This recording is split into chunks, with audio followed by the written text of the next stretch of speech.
A continuación, dentro de la temática de contratación pública, se expondrá un panel sobre el control de la legalidad en el ámbito de la contratación pública, estrategias para combatir las malas prácticas de carácter sistémico. Solicitamos la presencia del doctor Patricio Troya, Director Nacional de Contratación Pública de la Procuraduría General del Estado, quien participará como moderador. Y los ponentes serán la doctora Inés María Baldión Barriga y el doctor Fabián Andrade Narváez, para quienes solicitamos un fuerte aplauso.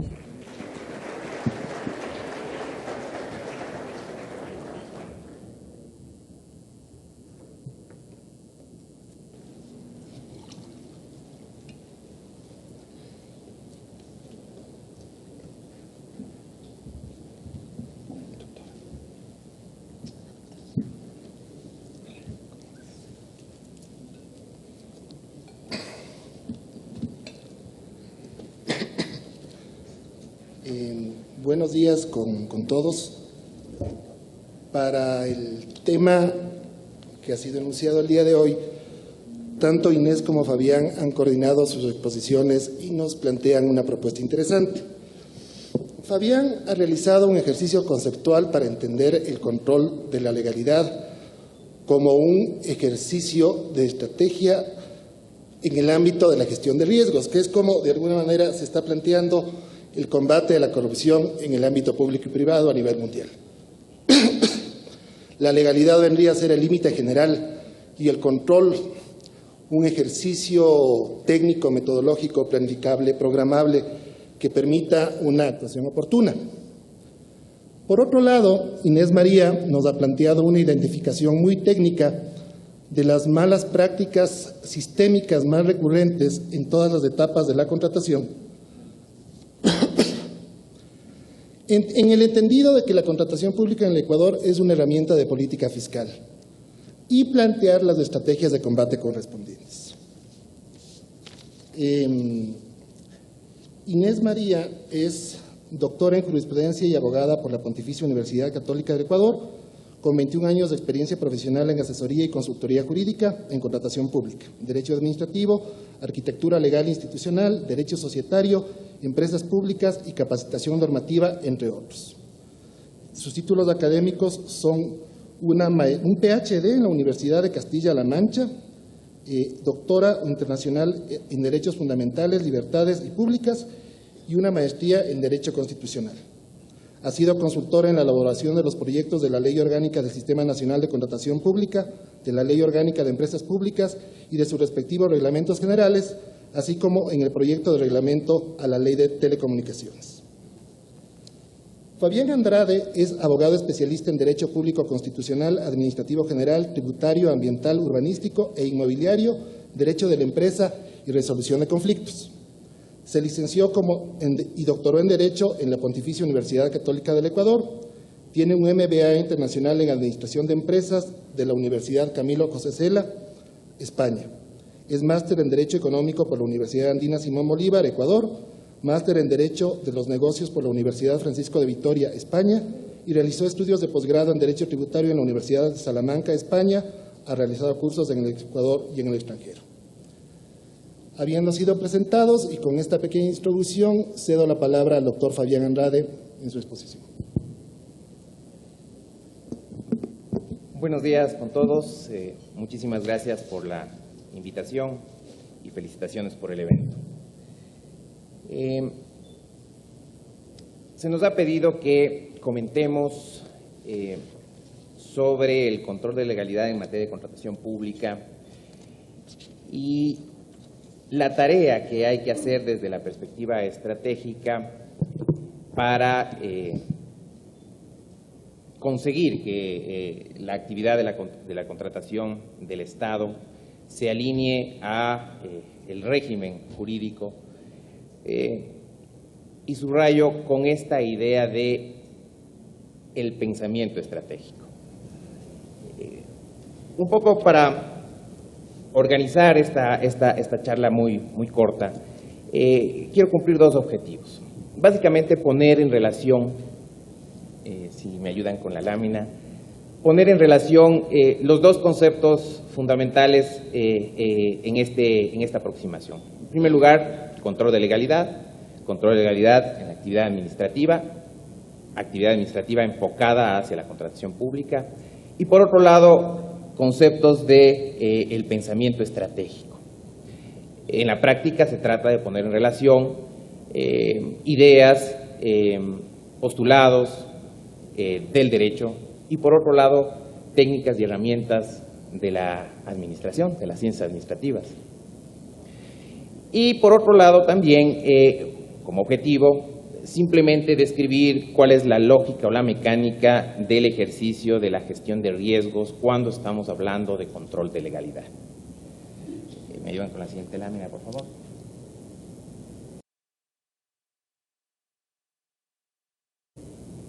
Partamos de esto. Es tradicional pensar que quien ejerce poder, una potestad pública, la ejerce pensando en que lo hace legítimamente y lo hace sobre la base de una fuente normativa, de un derecho. Esta idea la extraje del profesor García de Enterría, es muy tradicional. El sentido del sometimiento de los actos de autoridad al régimen jurídico es el sentido que se busca al expresar el concepto de Estado de Derecho, un Estado sometido al ordenamiento jurídico. Una visión moderna, mucho más general, evidentemente no se restringe al conjunto de reglas derivadas, sino más bien a el sistema jurídico en su integralidad, partiendo evidentemente de los postulados constitucionales y cómo estos se arraigan en todo el sistema. Evidentemente el primer problema, y el problema general, casi de la filosofía del derecho, es entender qué es derecho desde esa perspectiva. Y claro, para enfrentar el problema del control de la legalidad hay que partir de una concepción específica de derecho. Con independencia de cualquier planteamiento, desde la idea del sistema de control de legalidad, debo aproximarme al conjunto o al sistema normativo como un conjunto de límites y controles. No hay límite que sea útil si es que no existe un procedimiento, un agente de control y una consecuencia frente al desvío del límite. Hace un rato el doctor Pombo nos decía la importancia que tiene el principio de legalidad para permitir acuerdos conciliatorios en el ámbito de la actividad pública respecto de los particulares. Bueno, el principio de legalidad es la base de nuestro sistema, ya no entendido nuevamente como simplemente la sujeción a las reglas del derecho desde una perspectiva derivada, sino de todo el sistema. Pero el principio de legalidad, en la práctica, dentro de esta visión de una teoría general del control, es el límite principal, es el límite general. Cualquiera sea el grado o rango de la norma, finalmente esta debe reflejar un límite. El principio de legalidad, desde esta perspectiva, es el límite general. Por debajo de ese principio o ese límite general existe un conjunto de principios y reglas, rango constitucional o de derecho derivado, que establecen límites específicos y particulares. Tenemos un gran problema cuando hablamos de control de legalidad si entendemos que, por ejemplo, en el Ecuador, viendo las bases de datos disponibles, tenemos cerca de 22.700 cuerpos normativos. La actividad pública debe someterse a estos 22.700 cuerpos normativos con todos sus principios y todas sus reglas. De estos 22.700 cuerpos normativos, al menos unos 260 aproximadamente se refieren a temas de contratación pública, y de esa misma base de datos, 55 han sido, por ejemplo, resoluciones de carácter general emitidas por el Servicio Nacional de Contratación Pública. Esta es la realidad. Este es el conjunto de límites que se supone deben ser revisados, controlados, comprobados cuando actúa la administración pública en todo tipo de actividad y en particular en materia de contratación pública. ¿Le pasas la lámina, por favor? Si ese es el criterio, el control de legalidad conceptualmente únicamente puede ser aleatorio, tiene que ser específico, muy puntual. No es fácil construir un control de legalidad de todo el sistema, es iluso pensar que eso funciona así. Es siempre, en estricto sentido, el control de legalidad un mecanismo de control ex post, es decir, se realiza la actividad pública sometida al límite y solo a partir de su realización, su producción, es posible compararla con el límite previsto. De modo que el control de legalidad en estricto sentido es un control de aquellos que se denominan ex post, a posteriori. Y por otro lado, en nuestro sistema y en la mayor parte de sistemas en donde funciona o en donde se puede aplicar una teoría de control, puede haber controles que se realizan dentro de la misma estructura administrativa y también controles que hacen otros órganos de la estructura estatal frente a las actividades de estos órganos. Tomando un poco los planteamientos de Lowenstein en relación a la teoría constitucional, esos controles pueden ser intraorgánicos o interorgánicos cuando son controles horizontales, es decir, respecto de la misma actividad pública en general. Para nuestros propósitos dejamos a un lado todos los controles horizontales, es decir, el control que se hacen de manera no institucionalizada la sociedad respecto de la actividad pública o la misma autoridad respecto de la actividad privada. Lo dejamos por un lado por ahora.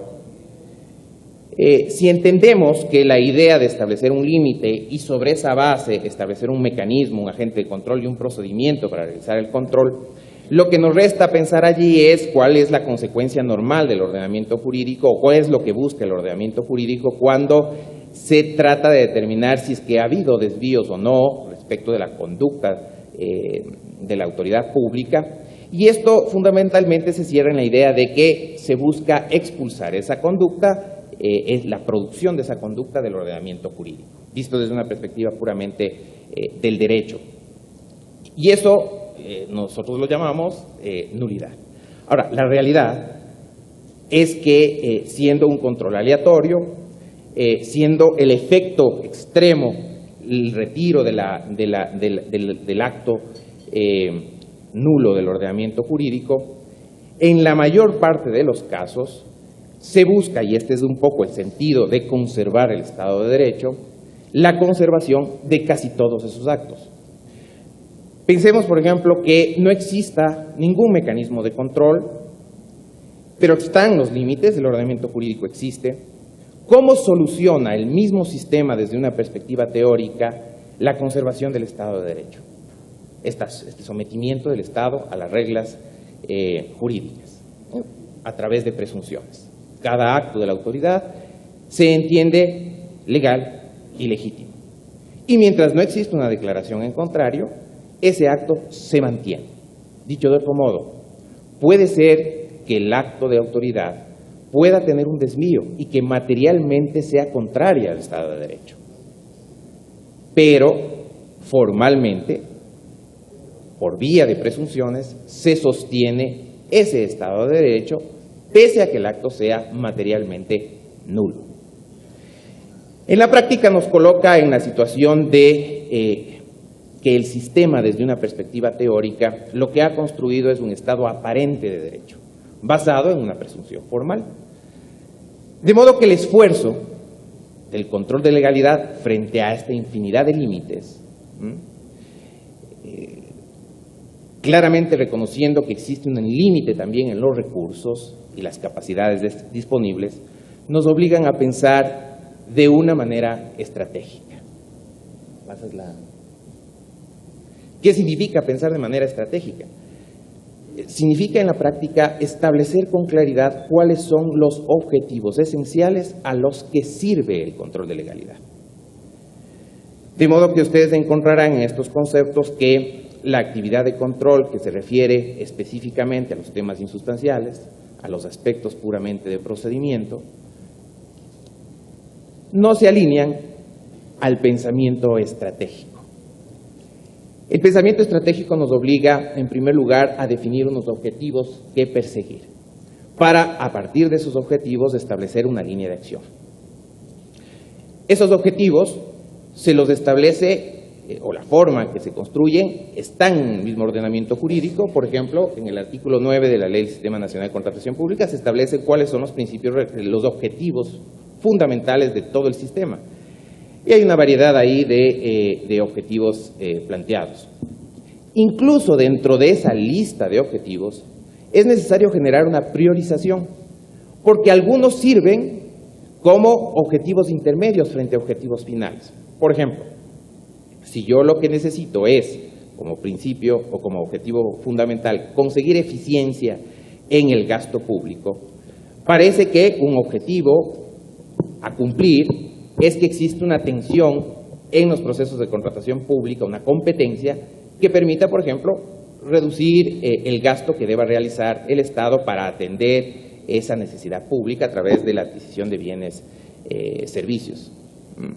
Entonces, también existe allí la necesidad de colocar en contexto esos objetivos para entender que unos sirven a otros. Fijados unos objetivos, entonces entramos al mundo de la ciencia administrativa para entender cómo administrar los posibles daños o los efectos dañosos a esos objetivos. Se trata de la gestión de riesgos. No quiero aburrirlos sobre el tema de la gestión de riesgos, si me ayuda, pero simplemente un enunciado general. La mecánica, la metodología, las herramientas que se utilizan en gestión de riesgos suelen ser bastante sencillas. Quizás para los abogados nosotros los utilizamos de manera más intuitiva, pero las herramientas y técnicas nos colocan en la posibilidad de emplearlas fundamentalmente para el ejercicio de una actividad puramente jurídica, como el tema del control de la legalidad. En la práctica lo que se hace es determinar cuál es el factor de riesgo, determinar cuál es la causa de un eventual daño a ese objetivo a través de la violación del ordenamiento jurídico y determinar su efecto relevante dentro de ese objetivo. Los pasos o fases nos he tratado de colocar allí de manera sintética, pero en realidad se trata de determinar ese riesgo sobre la base de una evaluación, calificar su probabilidad de ocurrencia, determinar su nivel de impacto y sobre esa base trasladar los recursos y los esfuerzos institucionales para atacar aquellos factores de riesgo con medidas de tratamiento específicas que son más gravosos respecto de aquellos objetivos que el Estado ha determinado como prioritarios en una tarea de control. Ahí les he puesto un ejemplo.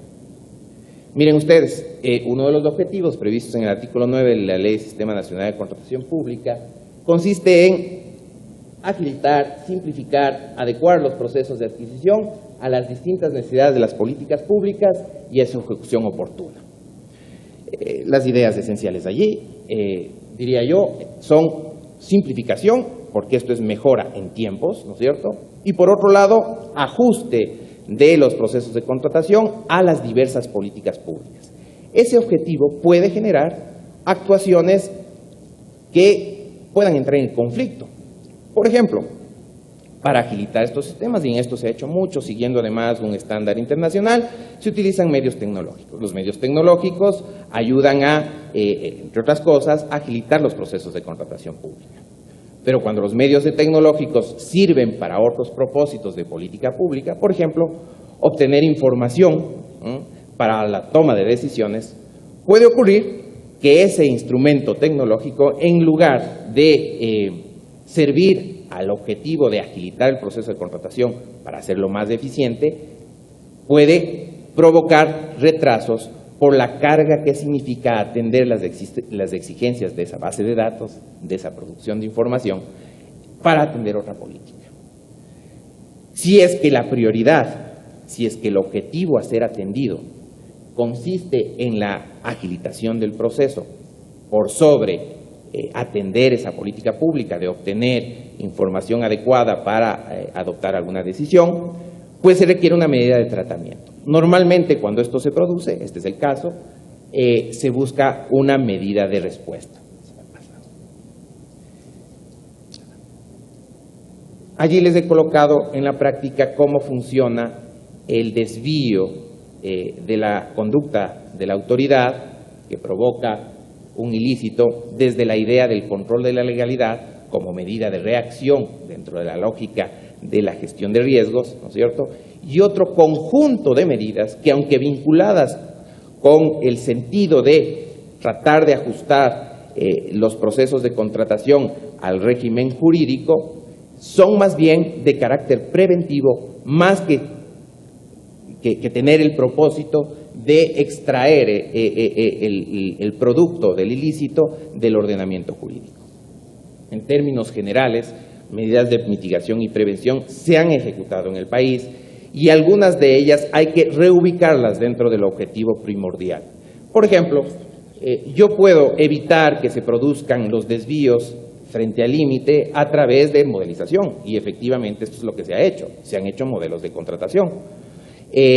A través de la capacitación permanente de a quien le corresponde administrar una herramienta informática, o temas relacionados, por ejemplo, con el entendimiento o inteligencia del ordenamiento jurídico que aplica a la contratación pública, que, por ejemplo, en el caso de la Procuraduría, cualquier tipo de consulta termina siendo de obligatorio cumplimiento, pero allí, dentro de la lógica de la absolución de consultas, desde la perspectiva del derecho comparado, hay mecanismos que lo que hacen es agilitar, digamos, el resultado para la elección del proceso adecuado. Por ejemplo, es necesario, visto desde la perspectiva de la prevención y la mitigación, entender el rol que tiene un auditor interno que también hace control de los procesos mientras se van produciendo. Ustedes, si son servidores públicos en el Ecuador, tendrán claro que normalmente cuando uno acude a un auditor interno o a la misma Contraloría, pese a tener una función o un rol de asesor, normalmente la respuesta es: atenderemos el caso una vez que usted tome las decisiones, simplemente para efectos de la revisión de su conducta y su responsabilidad. Esto suele ser lo típico en nuestro país.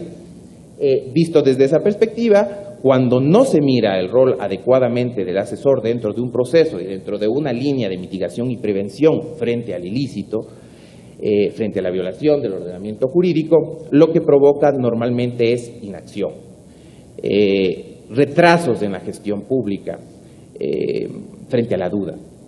O, por ejemplo, el tema de las automatizaciones de las alarmas como una forma de prevención o mitigación antes de que se produzcan los ilícitos. Cuando existen conductas recurrentes, lo lógico es tener las respuestas, y para eso sirven los sistemas informáticos, y es posible obtener de esas bases de datos cierto tipo de conductas que pueden entrar a una matriz de control de riesgos que permitan además priorizar la gestión del control de legalidad respecto de ese tipo de conductas. Y por otro lado están las medidas de reacción, en donde efectivamente está el control de legalidad. Pero frente al control de legalidad existen otros mecanismos que pueden ser más útiles, y ya les voy a comentar por qué en particular, pero que pueden ser más útiles frente al ilícito. Miren ustedes, la ley del Sistema Nacional de Contratación Pública, lo conocemos, otorga legitimación procesal al Procurador General del Estado en caso de causales de nulidad de un contrato público. Muy bien, un contrato público celebrado normalmente ya genera cargas presupuestarias en la medida en que hay allí una orden de autoridad competente, existe o puede existir ya una prestación verificable con base en el contrato y puede tener una base presupuestaria. En tal virtud, si es que se llega a declarar la nulidad del contrato, de todas maneras, por efectos del régimen presupuestario, del régimen financiero público, aquello que ya fue producto de ese contrato tiene que ser de todas maneras pagado, tiene que de todas maneras ser liquidado. Entonces, la acción de nulidad en manos del procurador necesariamente, por el mismo sistema, está restringida a casos excepcionales, que desde la perspectiva del pensamiento estratégico tiene que ver fundamentalmente con contratos, por ejemplo, de tracto sucesivo, en donde es posible cerrar la relación, liquidar aquello que efectivamente fue prestado y no mantener en el tiempo esto. O, por ejemplo, en etapas tempranas de la ejecución contractual, en donde todavía no se producen prestaciones que deban ser liquidadas o digamos, pagadas dentro de la visión del contrato. Lo que les trato de mostrar, en realidad, es que el control de legalidad, que es siempre aleatorio, que siempre es puntual y específico, sirve en la construcción de un Estado de Derecho sustantivo, material, y que en función de esa lógica es necesario, evidentemente, privilegiar ciertos objetivos previstos en el mismo ordenamiento jurídico o a través del ordenamiento jurídico, a través de instrumentos de planificación.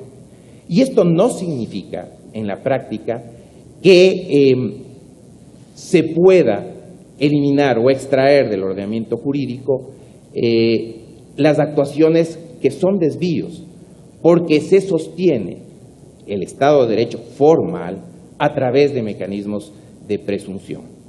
Para hacer esa construcción de un Estado de Derecho sustantivo, se necesita que todos los agentes de control integren las competencias que tienen asignadas a través de un mecanismo de planificación frente al riesgo integrado.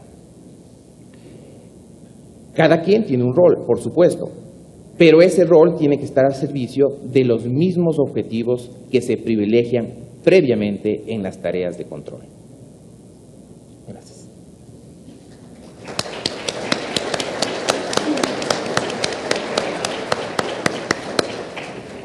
Me parece que en su exposición, Fabián, en la práctica nos ha propuesto los parámetros para la elaboración de una matriz de riesgos, que me parece esencial en un sistema de contratación pública que entiende que el control es aleatorio, porque así lo es, lo he explicado bien, a diferencia de lo que se pretendió hacer, y creo que no fue efectivo con el control previo, o sea, el control es aleatorio, y es aleatorio a diferencia de lo que se pretendió hacer con el control previo. Luego de la exposición de Fabián, tenemos el trabajo de Inés María sobre la identificación de las malas prácticas sistémicas más recurrentes. Doctora. Gracias. Bueno, yo quiero comenzar agradeciendo a la Procuraduría General del Estado, al doctor Diego García Carrión, al señor Procurador del Estado por habernos invitado a participar en este foro que permite intercambiar experiencias, conocimientos, problemáticas, complejidades, pero también creo que algunos aspectos positivos en vías a fortalecer el sistema jurídico e institucional de nuestro país. Fabián Andrade ya ha hecho una exposición de carácter general respecto al control de la legalidad frente al derecho administrativo, y yo en mi exposición lo que voy a hacer un poco es aterrizar algunas evidencias de malas prácticas con algunas posibles soluciones de esas malas prácticas desde la etapa precontractual y la etapa de ejecución de los contratos. Esto solamente como aspectos sugeribles a ser analizados. Creo que un primer aspecto que hay que considerar al respecto es la necesidad de una profesionalización interdisciplinaria de los compradores públicos. Para ser expertos en contratación pública, no basta con tener un conocimiento más o menos organizado o sistematizado de las normas jurídicas o tener un conocimiento de experticia del manejo del portal de compras públicas. Creo que adicionalmente el reto está en formarnos como estrategas comerciales de un proceso de mercado vivo, en la provisión de obras, de bienes o de servicios. Digo esto porque a veces los términos de referencia o las especificaciones técnicas lo que hacen es trasladar los requerimientos desde la óptica del vendedor o desde los modismos que no satisfacen las necesidades y requerimientos de las entidades contratantes. Si es que no hay una profesionalización efectiva de los funcionarios públicos, lo que vamos a tener es especificaciones técnicas y términos de referencia deficitarios, que van a conllevar ello, tener una etapa precontractual compleja y que va a significar además tener una etapa de ejecución de los contratos absolutamente problemática. Es importante entonces fortalecer el conocimiento desde la lógica de estrategia comercial, desde la lógica de buenas prácticas comerciales en lo que es la contratación pública. Si un pliego está mal hecho, hemos dicho, es síntoma necesaria de una ejecución contractual bastante problemática. ¿Qué se sugiere al respecto para poder analizarlo?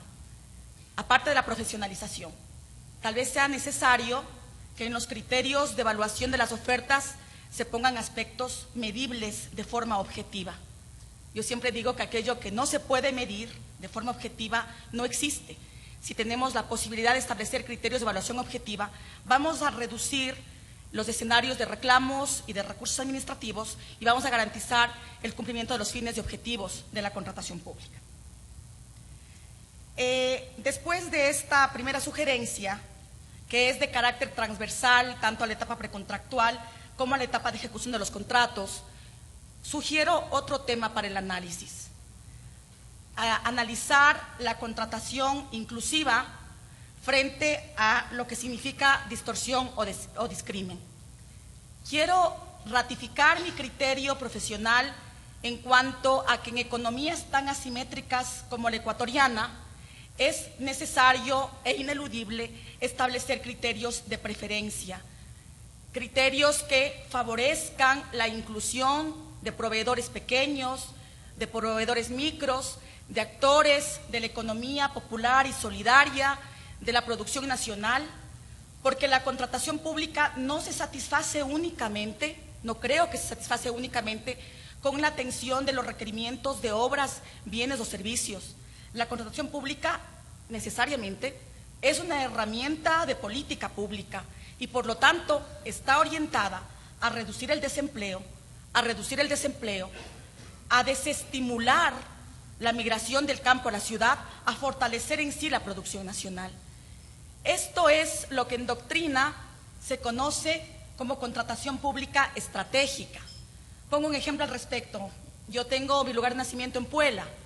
Puela requiere un puente. Ese puente, cuando se satisface, está cumpliendo un objetivo de contratación pública. Es contratación pública estratégica cuando en la construcción de ese puente intervienen pueleños, como contratistas o como subcontratistas, porque estamos no solamente satisfaciendo la necesidad del puente, sino también políticas de inclusión de proveedores. Esto está establecido en el artículo 288 de nuestra Constitución de la República. Sin embargo, de ratificar mi criterio al respecto, yo creo humildemente que esos criterios de preferencia deberían ser criterios transitorios y permanentemente evaluados. Digo permanentemente evaluados para evitar distorsiones efectivamente a la competencia.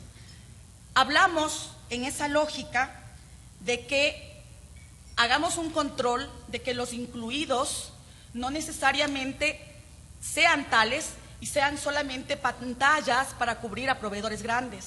Es decir, que los proveedores grandes, sabiendo que hay criterios de inclusión, se intenten hacer pequeños para lograr esos criterios de preferencia. Creo interesante también el entender que una contratación pública estratégica o inclusiva no necesariamente significaría una exclusión de los proveedores medianos y grandes. Contratación pública inclusiva implica sí dar criterios de preferencia a favor de determinados proveedores, pero no excluyendo a los proveedores medianos y grandes que son necesarios dentro de la política estratégica de satisfacer objetivos y planes orientados a una mejora del Estado ecuatoriano. Creo también que en esta lógica de esbozar algunas ideas respecto a los controles de carácter sistémico, sería muy interesante hacer una relación de lo que es el derecho de la competencia frente al derecho de la contratación pública y analizar posibles afectaciones a la competencia. Veamos desde la parte precontractual y desde la parte de ejecución de los contratos. Un primer aspecto que sugiero analizar es el hecho de que a veces seleccionamos equivocadamente un procedimiento precontractual, a veces con el fin de distorsionar la competencia. Pongo 3 ejemplos al respecto. Hacer un procedimiento de carácter especial de emergencia sin cumplir los requisitos establecidos en el artículo 6, numeral 31 de la Ley Orgánica del Sistema Nacional de Contratación Pública. Ese procedimiento tal vez era un procedimiento de régimen común, pero como el artículo 57 de la Ley de Contratación Pública permite la posibilidad de contrataciones directas, a veces forzamos una contratación directa de emergencia sin que se cumplan esos requisitos. Pongo un siguiente ejemplo de escoger un procedimiento equivocado. Cuando escogemos un procedimiento de régimen especial de comunicación para adquirir simple y llanamente bienes normalizados, que deberían haberse hecho por un procedimiento de subasta inversa y que entonces deberían haber significado un proceso concursivo. Y en esa lógica, cuando escojo el procedimiento de régimen especial, estoy invitando a uno o restringiendo a un número pequeño de proveedores a participar en ese proceso.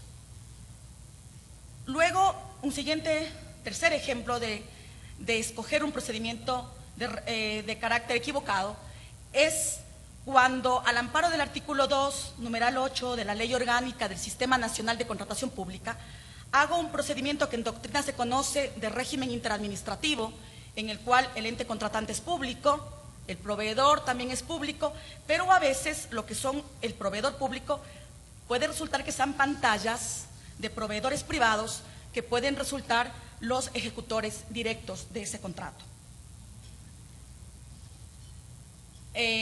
No creo, sin embargo, que solamente el escoger un procedimiento precontractual equivocado sea una forma de afectar la competencia. Inclusive en los procedimientos de régimen común podrían presentarse algunos tipos de distorsiones a la competencia. Pongo dos ejemplos al respecto. En los procedimientos de lista corta de consultoría, cuando integro listas cortas, sabiendo de antemano quién es el proveedor que va a ser adjudicado con el contrato, porque los otros 2 o 5 proveedores de esa lista corta no cumplen los requisitos establecidos en los términos de referencia o no van a participar en el proceso. Ahí se pueden dar evidencias posibles, presumiblemente, de acuerdos colusorios horizontales que se producen cuando hay acuerdos de afectación a la competencia entre proveedores o acuerdos colusorios verticales que se producen cuando esa colusión se da entre el ente contratante y el proveedor correspondiente. Un siguiente ejemplo respecto a estas posibles arbitrariedades que se podrían cometer en los procedimientos de régimen común, los procedimientos dinámicos, son, por ejemplo, cuando hay una descalificación no motivada y arbitraria de los proveedores en la fase de calificación técnica de un proceso de subasta inversa, para dejar que un solo proveedor quede calificado y evitar entonces que se pase a una puja electrónica y generar una negociación directa con la ventaja de que ese proveedor, que se queda único, tiene la posibilidad de ganar el contrato sin un mayor esfuerzo. ¿Qué considero que es necesario para solucionar este tipo de situaciones? Considero que es importante fortalecer la capacitación permanente de los funcionarios públicos y creo que la propuesta que hace Fabián respecto ya a un esbozo de una matriz de riesgos y un manual de buenas prácticas contractuales pueden ser elementos que ayuden a evitar estas distorsiones. Pongo otro ejemplo que puede darse en la parte precontractual de afectación a la competencia y tiene que ver, en mi modesto criterio, con una posible distorsión de los catálogos electrónicos. Me refiero a que están bien los catálogos inclusivos, en los cuales los proveedores sean micros o pequeños proveedores o actores de la economía popular y solidaria, porque eso está dentro de una política pública del artículo 288 de la Constitución. Sin embargo, creería modestamente que hacer catálogos inclusivos no significa necesariamente excluir de los catálogos electrónicos a proveedores medianos y grandes que están en la posibilidad de ofertar determinados bienes y servicios normalizados. Hay un siguiente aspecto. Ese aspecto tiene que ver con lo que ya hemos hablado en algunos foros relacionado con el abuso posible que se podría dar con la figura de los convenios de pago. Los convenios de pago, estamos claros de que no se tratan de procedimientos precontractuales. El convenio de pago está violando la Ley Orgánica del Sistema Nacional de Contratación Pública. Es legal solamente desde la lógica de ser un mecanismo de pago y por eso está previsto en el Código Orgánico de Planificación y Finanzas Públicas. Yo ahí sí quiero resaltar y reconocer el trabajo realizado por la Procuraduría General del Estado, encabezado por el doctor Diego García Carrión, en cuanto a que sus criterios son permanentes en decir que son figuras excepcionales y que no pueden implicar una renuncia a las responsabilidades de carácter administrativo, civil o inclusive penal que se pueden dar en estas figuras.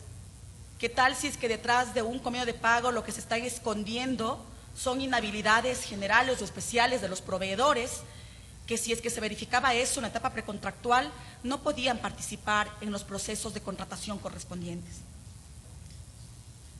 Hemos señalado algunas circunstancias que podrían darse en la etapa precontractual. Considero también importante que esbocemos algunas ideas vinculadas con la etapa de ejecución de los contratos en su comparación con distorsiones al derecho de la competencia. En la ejecución de los contratos, creo importante analizar y sugerir el control de los contratos complementarios. Los contratos complementarios efectivamente son figuras legales, están previstas en el artículo 85 y siguientes de la Ley Orgánica del Sistema Nacional de Contratación Pública, y se permite un porcentaje de hasta un 70% para lo que son contratos de consultoría y de un 35% para lo que son contratos de obras y servicios. No obstante, la sugerencia es tratar de que los contratos complementarios no se conviertan en comodines que permitan incrementos indiscriminados de precios o que oculten detrás una distorsión a la competencia. Pongo un ejemplo al respecto. En una consultoría de contratación directa se la puede celebrar hasta $72,000. Con el contrato complementario podría incrementar unos $50,000 adicionales. Si sumamos los $72,000 a los $50,000, estaríamos hablando que son $120,000. Si eso se preveía desde un inicio, no debía hacerse contratación directa, debía hacerse un proceso de lista corta. Y entonces, la sugerencia es que cuando se motive el contrato complementario, las justificaciones no sean, dado que la ley permite en el artículo 85 y 87, dado que el porcentaje está dentro del 70% en consultoría o 35% en obras y servicios, por lo tanto, celebro el complementario, sino establecer una justificación de las causas imprevistas o técnicas de forma motivada y que no se pudieron haber previsto en la etapa precontractual. Un siguiente aspecto dentro de la ejecución de los contratos tiene que ver con el control de los subcontratos. Los subcontratos son figuras legales establecidas en el artículo 79 de la Ley Orgánica del Sistema Nacional de Contratación Pública. Pero también invito a analizar que posiblemente a través de los subcontratos se podrían estar escondiendo eventuales acuerdos colusorios horizontales. Ejemplo, cuando hay un abandono indiscriminado e injustificado de proveedores o cuando hay proveedores equivocándose en los procesos precontractuales para que deje ganar a un proveedor y luego en la ejecución de los contratos aparece el perdedor como subcontratista. No digo que siempre eso sea un acuerdo colusorio horizontal, pero puede ser un indicio a ser analizado. Un siguiente aspecto respecto a los subcontratos tiene que ver con el hecho de que en procesos de contratación de obras se estimula con 5 puntos a los proveedores que ofrecen subcontratar a proveedores micros o pequeños o actores de la economía popular y solidaria que sean locales. Sugerencia para los administradores de contratos: verifiquen que eso haya ocurrido, porque están 5 puntos en juego y puede ser que por esos 5 puntos el proveedor ganó el contrato y ya hay que verificar que efectivamente eso se haya producido para lograr una herramienta de política pública real a través de los subcontratos. Hay un aspecto adicional, tiene que ver con las terminaciones unilaterales de los contratos y con las consecuentes contrataciones directas. Desde octubre del 2013, con las reformas producidas a la Ley Orgánica del Sistema Nacional de Contratación Pública, cuando se termina unilateralmente un contrato, se puede contratar directamente. Entonces, el artículo 95 está estableciendo esa posibilidad. Sin embargo, para evitar distorsiones a la competencia, creo que es fundamental que se verifiquen las causas de forma y de fondo que motivaron primero la terminación unilateral del contrato para que no sea arbitraria y después, ojo, que contratación directa no significa contratación arbitraria. y por lo tanto sugeriría que se motive bien cuáles son los proveedores invitados, la lógica de cuánto se va a pagar y de que se cumplan los objetivos y fines de esa contratación. He señalado, por razones del tiempo, solo pocos aspectos vinculados con la etapa precontractual como con la etapa de ejecución de los contratos. Quiero terminar indicando un último aspecto que es transversal a la etapa precontractual y de ejecución de los contratos y que tiene que ver con la motivación. Motivar conforme a lo que dice el artículo 76, número 7, letra L de la Constitución de la República. Es decir, motivar no significa hacer una serie indiscriminada de descripción de hechos o solamente la enunciación de normas jurídicas.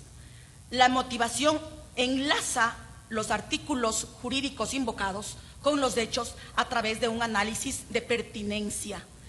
Y siempre yo digo que motivar es hacerle hablar a las normas jurídicas en los hechos invocados. Y creo que es uno de los aspectos desde la parte precontractual de ejecución de los contratos y en toda la actividad pública, que si es que se la fortalece, nos va a permitir un mayor control de la legalidad y una estrategia eficiente y efectiva para evitar distorsiones a los procesos de contratación pública. Muchas gracias.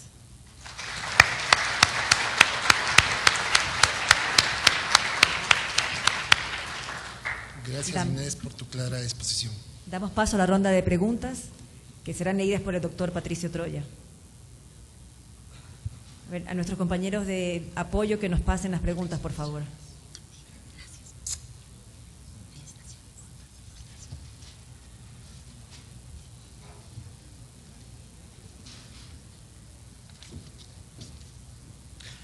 A ver, y algunas preguntas. Procedo con la primera.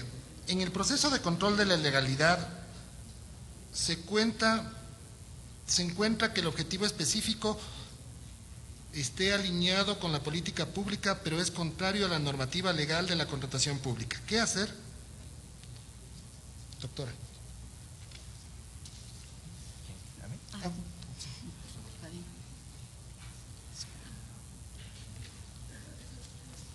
A ver, un poco el planteamiento es que la visión estratégica del control de legalidad exige priorizar los esfuerzos institucionales para atender,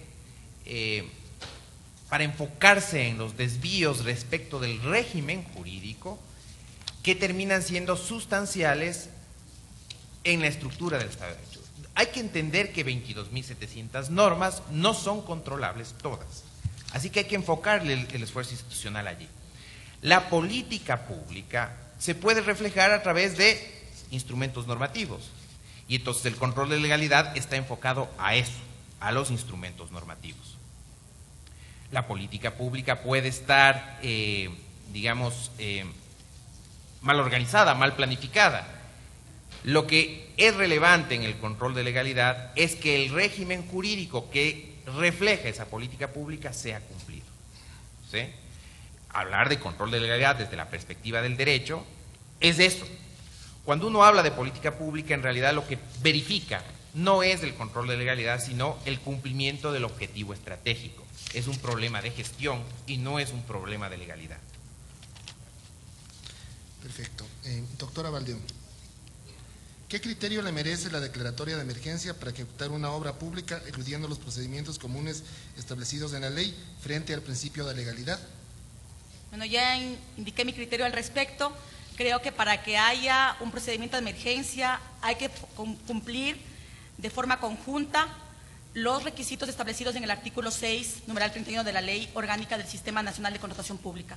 Si no, sería una elusión a un procedimiento precontractual y una posible afectación a la competencia que podría ser sancionada inclusive por la misma Superintendencia de Regulación y Control de Poder de Mercado. Perfecto. Para el doctor Fabián Rade, la siguiente pregunta. Los pronunciamientos emitidos por la Procuraduría General del Estado se encuentran siempre alineados al principio de legalidad. Considerando los pronunciamientos de trato justo, proporcionalidad e igualdad en el tema de multas, contrario al artículo 71 de la Ley Orgánica del Sistema Nacional de Contratación Pública y 116 de su reglamento. A ver, cuando uno se aproxima a las posibilidades que el ordenamiento jurídico otorga a la autoridad que decide, uno debe pensar que el control de legalidad como lógica de excepción respecto del efecto de nulidad del acto es siempre residual. Dicho de otra manera, si la aplicación de un régimen o la aplicación de una multa en específico debe someterse a los principios que están en el artículo 4, a unos principios que permiten una toma de decisión, ¿no?, a la autoridad competente, por eso tiene su competencia, ¿no?, lo que se verifica en el régimen de control es si es que es razonable la aplicación de esa multa, por ejemplo, dentro de esa estructura de principios. Frente a la duda, quien toma la decisión es el que tiene la competencia de adoptar esa decisión. Fíjense, por eso les decía, la concepción que uno tiene del derecho es fundamental en el momento en que se hace control de legalidad. Ustedes saben que una corriente importante y actual pregona una idea de justicia, cuando estamos hablando de trato justo, por ejemplo, equitativo, una idea de justicia que es fundamentalmente procedimental, en el sentido de que existen mecanismos para adoptar las decisiones y esas decisiones tienen que ser fundadas. Recordemos, por ejemplo, el Hércules workiano, ese ideal del que toma la decisión de manera prudente y culta, cuando se refiere a un juez. Es la misma lógica cuando uno habla de quien tiene la competencia y esa competencia tiene un espacio de discrecionalidad, que no es de arbitrariedad, está debidamente motivado. El control de legalidad no puede expulsar una decisión sobre la base de la opinión de quien no es competente para ejercer esa competencia. Perfecto. Doctora Valdión, si no es conveniente continuar con la ejecución del contrato y se termina de mutuo acuerdo, pero además los productos no fueron desarrollados a total conformidad de la entidad, ¿puede establecerse una liquidación parcial de los productos o solo reconocer los gastos en los que incurrió el contratista? Bueno, primero que habrá que motivar desde el fondo y desde la forma el que los productos no satisfagan los intereses de la institución, porque a veces se pone no satisface, pero no se explica por qué no satisface. Entonces, ahí hay que establecer criterios objetivos de satisfacción de los intereses de la institución. Y después, efectivamente, la terminación de mutuo acuerdo puede ser total o parcial. Si es que es parcial, hay que establecer aquellos productos, habría que establecer aquellos productos que no se van a poder cumplir y lo que habrá que hacer es valorar esos productos para que no sean pagados, siempre y cuando se haya demostrado que son productos que no se van a ser recibidos y por lo tanto que no merecen un pago. Creo que ahí no va exclusivamente el tema de gastos, sino si es que el producto ha sido elaborado se paga y si no ha sido elaborado se hace una terminación de mutuo acuerdo parcial para que no se pague. Para el doctor Fabián Andrade, ¿cuál es la diferencia entre administrador de contrato y fiscalizador y hasta dónde va su responsabilidad? A ver, el administrador de contrato es el cargado dentro de nuestro régimen jurídico de velar por la buena marcha y ejecución de ese contrato, en términos generales. Tiene competencias vinculadas, por ejemplo, con la toma de decisión en la aplicación de multas o del mismo régimen previsto en ese contrato. El fiscalizador tiene una función distinta, ¿no es cierto?, pero complementaria. El fiscalizador, en principio, es quien provee la información sobre el desarrollo de las actividades vinculadas al contrato para que sea quien debe adoptar la decisión el que aplique el régimen. Un fiscalizador, como ustedes conocen, puede ser un fiscalizador externo a la institución o puede ser un fiscalizador interno en la institución. De ahí que el nivel de responsabilidad de administrador de contrato y fiscalizador cuando se trata de un servidor público es el general. Es decir, frente a los desvíos en la aplicación del contrato, un fiscalizador, servidor público y un administrador de contrato, servidor público, en esos roles puede asumir responsabilidades por acción u omisión. Ustedes conocen que la Contraloría tiende mucho a establecer responsabilidades por omisión, particularmente, y en otros casos más limitados por acción. En cambio, si el fiscalizador es un fiscalizador externo, ¿no es cierto?, tiene la responsabilidad derivada del mismo contrato, de acuerdo a sus prestaciones, y evidentemente la responsabilidad derivada de la actividad profesional misma en los términos de la Constitución y del mismo contrato. Doctora Valdeón, en el ámbito del control de los pliegos contemplan un modelo de contrato que es, a mi criterio, es un referente, no debe ser considerado como un documento final. Este contrato puede ser modificado sin que impliquen cambios sustanciales, pero producto de los resultados de una negociación. Sí, yo estoy de acuerdo que sí. Es un modelo de contrato y por lo tanto tiene que ser elaborado en su documento final por el acuerdo de las partes, tomando en cuenta en todo caso que es un contrato administrativo. Perfecto. Doctora Valdeón, ¿pueden los convenios de pago esconder también vicios provocados por los subcontratos? Bueno, es que el problema del convenio de pago es que como no está regulado dentro de la legislación de contratación pública, no puede ocultar solamente de vicios de subcontratos, sino un montón de vicios adicionales. El convenio de pago es una figura exclusivamente de mecanismo de pago para satisfacer un principio constitucional, que es que nadie puede trabajar gratuitamente o forzosamente. Sin embargo, no está regulado dentro del sistema de contratación pública y por lo tanto puede ocultar vicios de subcontratos, inhabilidades generales o especiales. Imagínense lo que significa hacer un contrato complementario que debía haberse hecho por un procedimiento concursal y luego había que hacer inclusive contratos complementarios, y el convenio de pago lo que hace es cubrir un pago al final de recibir la obra, bien o servicio, sin haber hecho ningún tipo de trámite al respecto. Muchísimas gracias a los expositores. En honor del tiempo, no podemos contestar el resto de preguntas que han sido enviadas hasta el moderador. Así que muchísimas gracias. Espero que les haya sido de su agrado la exposición.